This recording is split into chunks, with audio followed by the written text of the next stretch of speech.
Boa tarde a todos. Meu nome é Paulo Banevícios. Eu atualmente dirijo o negócio de HealthCare Digital para a América Latina. Antes de mais nada, eu gostaria de agradecer a oportunidade de tê-los, o tempo aplicado nessa semana da radiologia. Hoje a gente já está aí no último dia e espero que o material compartilhado tenha sido de grande importância e relevância para vocês, pois de fato foi construído com muito carinho pela organização. Agora, nos próximos 30 minutos, nós vamos ouvir o David Seda. David Seda é o nosso Chief Marketing Officer de HealthCare Digital Global e ele vai compartilhar com vocês sobre uma parte do nosso portfólio, uma parte daquilo que a gente é capaz de fazer com software no segmento de saúde e como transforma o dia a dia das organizações e faz com que tenhamos um futuro melhor. Agora com vocês, David Seda. Welcome. Thank you for joining us. And on behalf of everyone at GE HeathCare, thank you for your tireless efforts, not only to restore health, but also in advancing science and medicine, which is critical.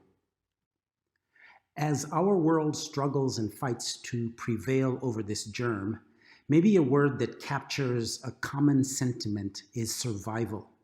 We speak of patients surviving, but we also ask if our normal way of life will survive, or if our economies can survive. Indeed, many are on the receiving end of COVID-19. Across every facet of our daily lives, we witness the fight for survival. Small businesses, families, these are some big businesses that have filed for bankruptcy. National economies are suffering. And of course, the millions of patients who have contracted this deadly disease. And for patients, radiology is almost always at the center of diagnosis and treatment. There is hardly any case that at some point doesn't interact with radiology. I'm going to describe just 3 things that we've introduced in recent weeks to help our radiology customers with some of the challenges they face with COVID-19.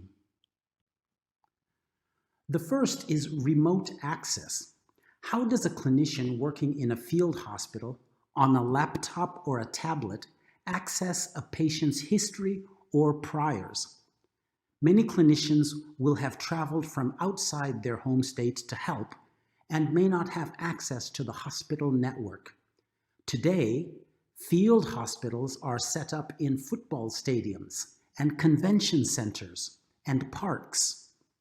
We have a cloud-based application that allows a clinician to self-register with a browser on a mobile device and have immediate and secure access to patient images and history. Here's how it works. The clinician creates a new login in our application. They enter the account information provided by the hospital. The information is immediately verified, and then you enter your security questions. And now you will have access to cases shared with you. Other clinicians can send you cases or images for comment or second opinion, and vice versa. For a clinician who has never used this tool before, we created a YouTube video that will take you from start to finish in just 9 minutes. You will be up and running on the system. When you click on a patient case in this browser-based zero-footprint viewer, the full contents appear. In this case, there is a diagnostic imaging report attached here on the left, and to the right are multiple prior studies, including a time series file that can be played. Here is a different patient case. The zero-foot. So that's remote access. It serves several use cases. The second area where there's been quite a bit of activity is diagnostic artificial intelligence. One key to AI is not imposing it on clinicians, and another, when they do choose to invoke or utilize AI, it should be fully and seamlessly integrated into their existing workflows. So let's take a look at how we've done that, and then I'll share some updates on COVID algorithms.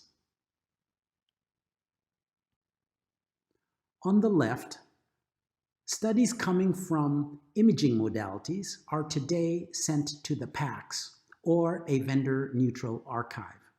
To that environment, we've added our Open PACS AI to orchestrate and manage which algorithms are available to be applied to which studies. Where appropriate algorithms are available, they are run on the study, and the results and any findings are returned to the PACS with the study. If a finding was critical, requiring urgent attention, the study is flagged by the workflow manager, which prioritizes that study to the top of the RAD work list at the top right of the screen. The AI results are not displayed at this time. They are stored. The radiologist next to the study indicating that AI has a finding. The radiologist can choose whether or not to see the finding. Some radiologists prefer to complete their own reading and interpretation before looking at AI results. Other radiologists do not want to see the AI results at all. That's fine too. If you choose to click on the finding, this window shows what was indicated and the degree of confidence. More click, and the AI now displays the original study on the left and a secondary image capture on the right, in this case with an overlay to indicate where the findings were identified.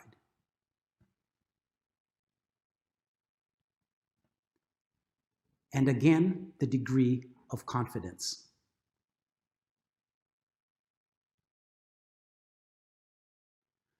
The system can also be configured to send urgent SMS text messages to clinicians when a finding is considered critical.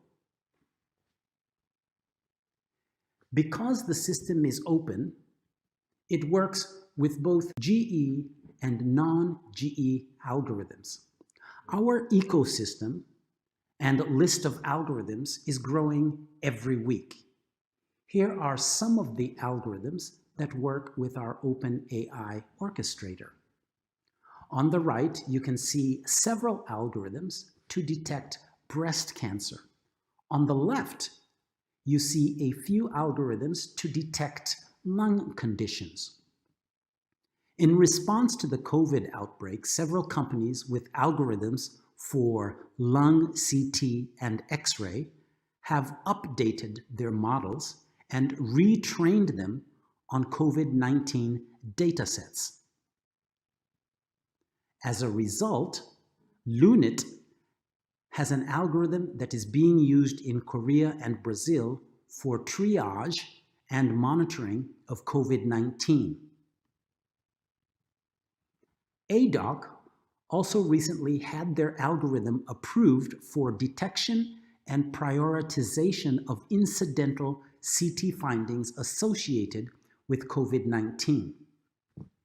In a study published by universities of Brussels, Chicago, and Brescia, 8 to 10% of patients undergoing CT scans for other conditions were discovered by radiologists to have COVID-19. These patients who were undergoing oncology screenings or being screened for abdominal pain did not exhibit any COVID-associated respiratory symptoms. Prompt identification of these incidental findings allows action to be taken sooner with regard to treatment or appropriate isolation.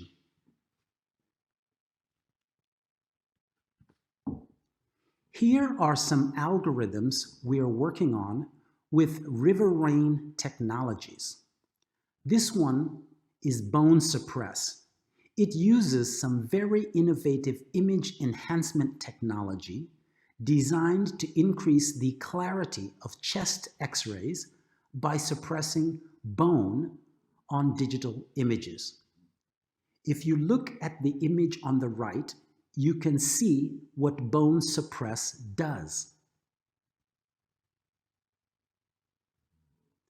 The River Rain X-ray algorithms include early-stage cancer detection, while their CT algorithms accurately detect and characterize lung nodules. And that concludes the section on AI and how we're working with our third-party ecosystem to ensure that the AI we offer is seamlessly integrated into your workflows and that AI is positioned to assist you in reading and interpretation, while always putting you, the radiologist, in control of whether you apply AI or not. And now the very interesting topic of how we're using predictive models to better manage scheduling, to improve the patient experience, and very importantly, to manage the flow of work against the available staff and resource capacities. Some hospitals, of course, have begun the careful process to re-emerge from COVID-19 and are now dealing with a significant backlog of deferred elective or non-emergency procedures. How do you prioritize and deal with the backlog? How do you ensure compliance with new device disinfection protocols? How long will it take to recover from the backlog? First, to help with backlog planning, we need some baseline data from your GE devices. Without installing any new software, we can get the data we need from two sources. There's a good chance you're either running DoseWatch to monitor radiation from the devices or iCenter. iCenter is a cloud-based software that hospital managers use to improve operational performance and asset utilization. It monitors patient and exam volumes on our CT, MR, X-ray, PET, and ultrasound. If you are running one of these, we will take both historical data and current data and run models that baseline your activity prior to COVID and during COVID. Then we'll meet with you to share the COVID-19 impact, the current state, and identify the indicators useful in building the recovery plan. On the right, you can see what we'll do in such an engagement. We will analyze your procedure mix, room turnaround times, and staffing. We'll look at clinical consistency, how much variation exists in your protocols. We'll look at your schedule block times compared to actual scan times. And we will help you look at how you prioritize procedures during recovery. By running analytics, our experience shows that we can reduce backlog by up to 8 weeks. Of course, your results may vary, but it is clear that most scheduling can be optimized. So here's where we start. Step 1 is a precise quantification of the COVID-19 impact on your activity. In this particular case, we're able to say with certainty that COVID-19 cases currently take 5% of your former capacity, and it is slowly increasing. Next, we look at any new procedures implemented during COVID that could impact schedules, and we'll check whether you actually have compliance today to those new procedures. Here, for example, we know the disinfection protocols take 10 minutes. We look at the actual time between scan stop and scan start. If it's 10 minutes or more, we know it was possible to be in compliance. On the other hand, if it is less than 10 minutes, we know for sure there was non-compliance.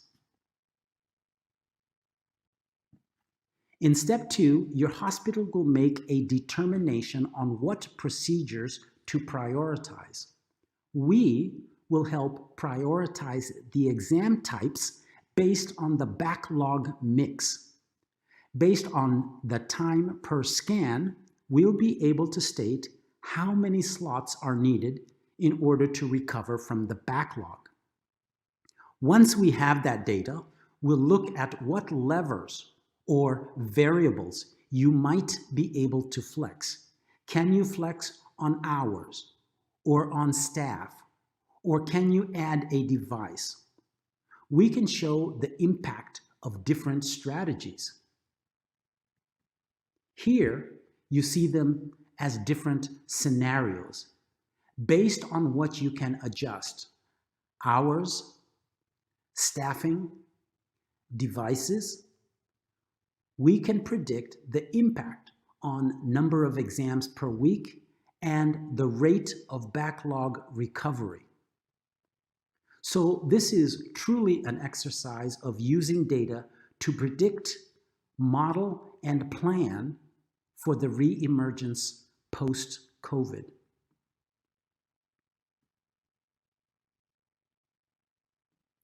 Today, the topic was efficiency in a time with a severe spike in demand, insufficient resources, and an unprecedented urgency. We at GE HeathCare want to make sure we are helping you in any way we can. Instant remote access from anywhere on any device. AI that we want to deliver seamlessly into your workflows. And finally, the backlog challenge post-COVID and how we use the data you have to prescribe an optimal scheduling strategy. We are truly humbled by what you do, and we want to earn the right every day to help you. Thank you for listening.